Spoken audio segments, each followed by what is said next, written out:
Oh my goodness. I ask myself frequently in retrospect, if you're going to have a radio show, why didn't you just call it like Zeppelin's radio show or BZ's radio show or something like that?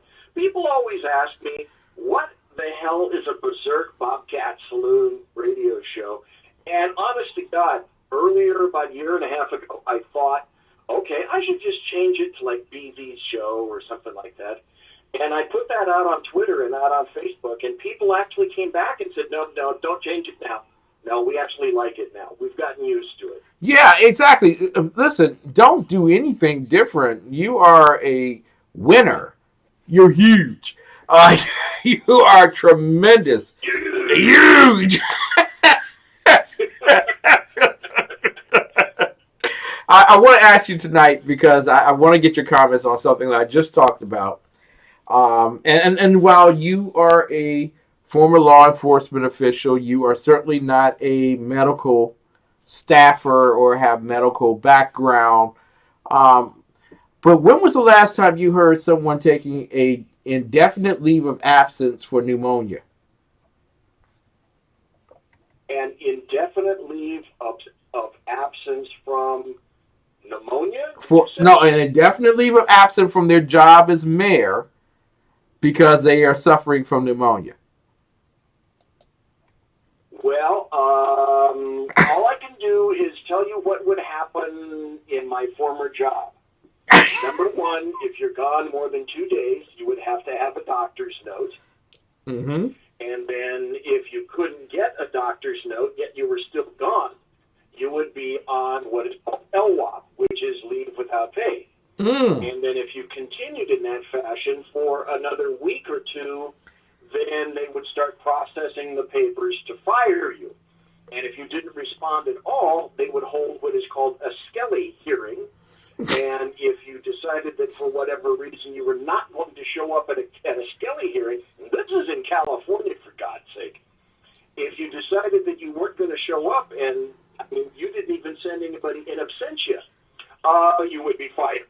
Yeah. See, there's a process here. But apparently that doesn't apply for Catherine Pugh. Yes, there is due process. There's a due process. Catherine Pugh. You have to appear for the due process. Exactly. Well, Catherine Pugh says that there's no need for due process because everyone has pneumonia. And when they have pneumonia, they need to have an indefinite leave of absence. And so she tonight at midnight, after Dr. Jane premieres on TECN TV, after her show premiere, she will step down. See, that's how powerful Dr. Jane is. Dr. Jane Ruby. She came on, she's doing one show, and she's already knocked one Democrat out of office. It's just an amazing, amazing thing. But apparently Catherine Pugh, who, by the way, just happened to serve on the same state board that bought $500,000 worth of her books and donated to her charity, same institution, and now she's under not only city but now state investigation and potentially the FBI investigation. Now she has the flu because that kind of thing. You just catch it. It just wow. Because did I tell you she was serving on a medical board, and she's now got the flu because you just catch it just like that. And you normally after every scandal you catch it. You got got pneumonia, and now she has to take an extended amount of time. I mean, a long time off from being mayor tonight, while keeping her $185,000 a year payment. Is that good government or what? Okay, now, Sir Kit of McClinton of ECN, I must be missing something valuable here. Extremely valuable. This is mayor for where? Mayor Baltimore. The mayor of Baltimore. Mayor of Baltimore. Yeah. Oh, okay. This is town. Right? Yeah. Yes. This is book. Isn't that town? And just about any damn thing you want in town? Yeah. Tonight though.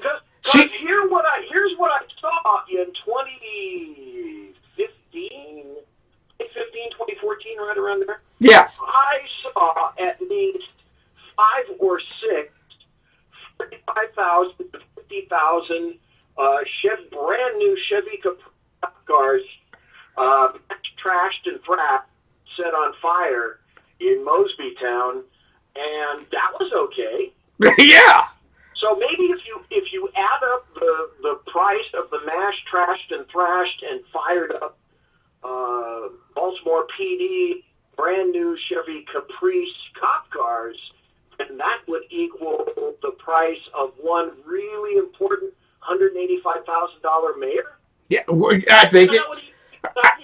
Yeah, yeah, I think it is. Mosby Town, USA, now has a mayor who just is more. You know what? More corrupt than the last mayor.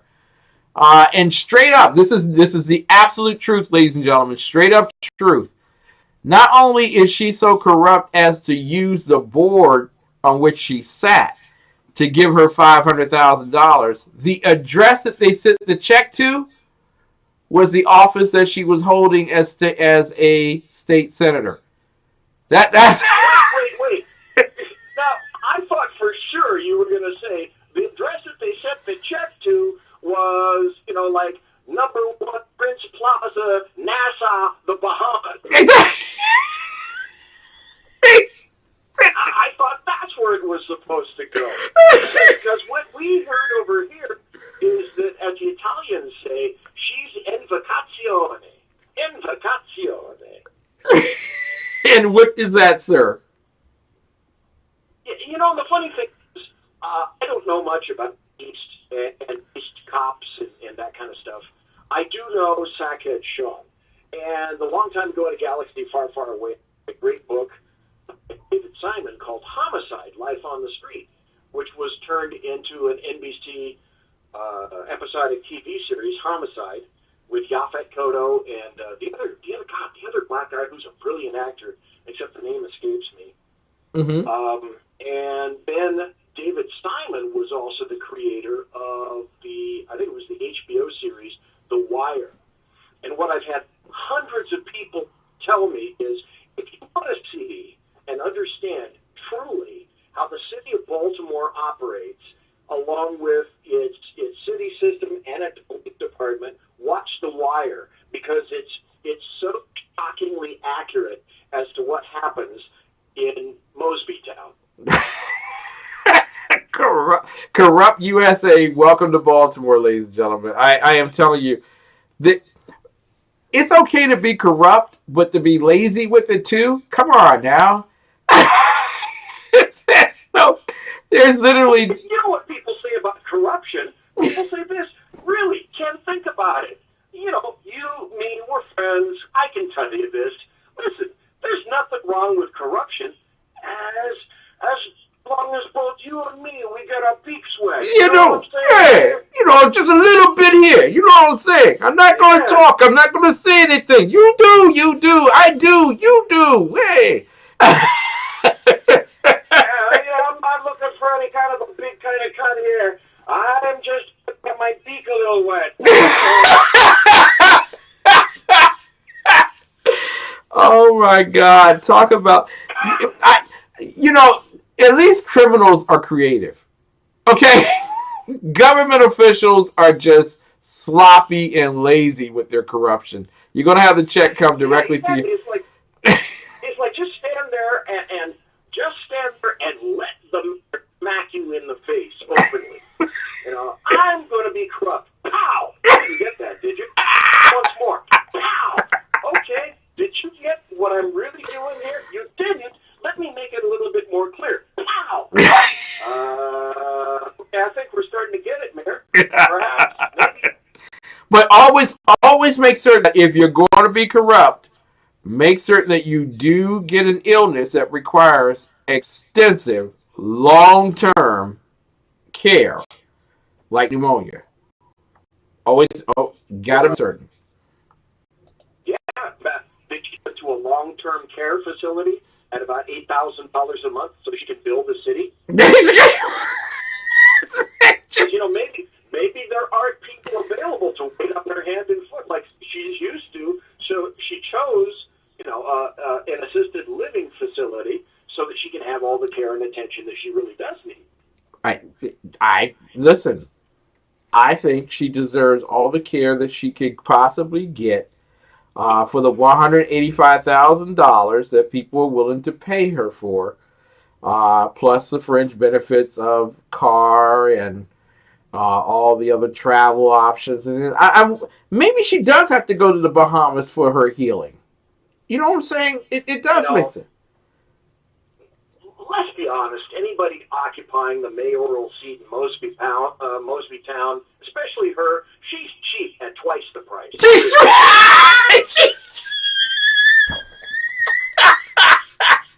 Why didn't you sell her for only $185?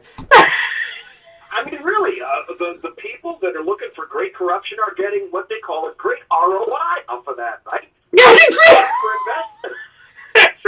Because you are right. Because now she's under investigation for the fact that there was a $45+ million contract that went out to a certain agency because she got her beak wet. It's just amazing what you can do when you're corrupt like that. But please, all others who plan on being corrupt, don't have the check go to your office. That's Jussie Smollett kind of crazy, isn't it? Well, the cool thing is, remember how the mafia in like the 60s and 70s and 80s used to own all the garbage trucks, and they used to own all the landfills. And that's beautiful. That's a beautiful business, because you take about a 200-pound mayor, throw her in the back of one of those big armed trucks, and then she disappears into some kind of a landfill like Jimmy Hoffa, and, it's like all your problems are solved. It's solved. Most of your problems are solved right there. Just erase. Listen, you have a wonderful program that comes on twice a week, and a great program that comes on once a week. Because Sackhead Clint told me I needed to say that. Your average... That's true. Yeah. Your average Midland show is called what, sir? My show that is not significant as the once per week show on Wednesday, which that clearly its once a week appearance clearly overshadows the show that I do twice a week on Tuesday and Thursday nights from 8 p.m. Pacific to 11 p.m. Pacific, or 11 p.m. Eastern to 1 a.m. Eastern, which is BZ's Berserk Bobcat Saloon Radio Show, just ask Sackhead's Clint, and he'll tell you that my show is much less significant than anything on which he appears. Yeah, and his appearance only has to be 3 minutes. And leaves early. Doesn't that sound like a certain mayor we know? Obviously, you all are getting the perfect rate. Today to